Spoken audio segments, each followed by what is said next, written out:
Hello, thank you for taking a few minutes to learn about the consensus document on professional licensure. You'll learn what Vermont's early childhood education workforce agrees on, what your concerns are, and the additional recommendations put forth by Vermont's task force to advance early childhood education as a profession.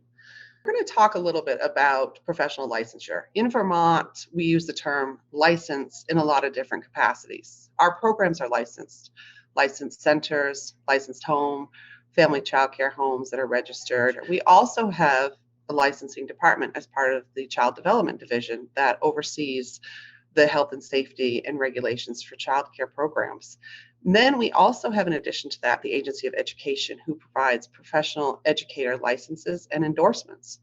But what we're talking about when we refer to professional licensure as part of a fully recognized profession is individuals obtaining a license to practice.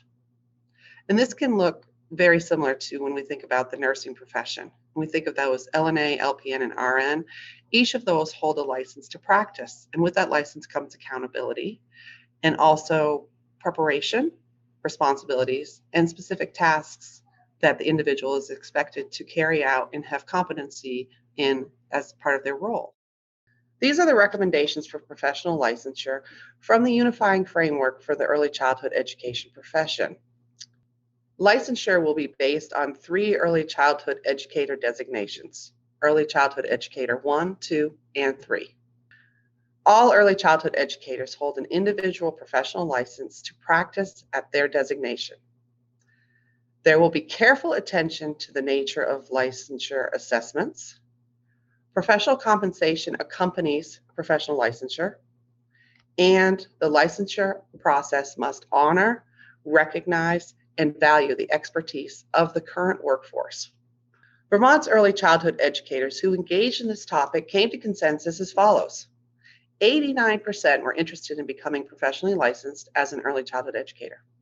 96% believe professional licensure will be a pathway to better compensation, better benefits, and greater respect for the profession. 91% feel included in the commitment that anyone in the current workforce who wishes to be part of the profession will have the resources, supports, and pathways to do so. In addition, educators showed interest in a range of supports and resources to function as a bridge to the new profession for the current workforce.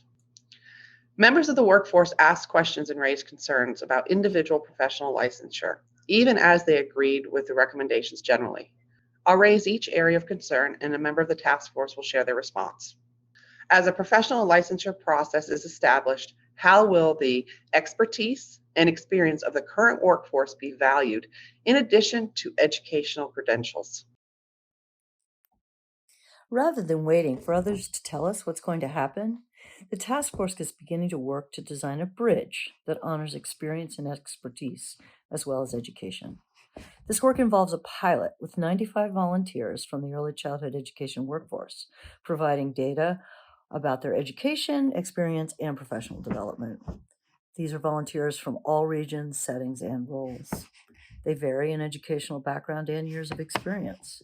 The goal of the pilot is to figure out how to value the diversity and what pathways will be needed so that everyone in the existing workforce who wishes to be part of the recognized profession can do so. What considerations will be given to the circumstances and concerns of early childhood educators working in family child care homes in the establishment of a professional licensure process? Some of us on the task force work in family child care home settings. All of us believe that early childhood educators in home-based settings deserve consideration.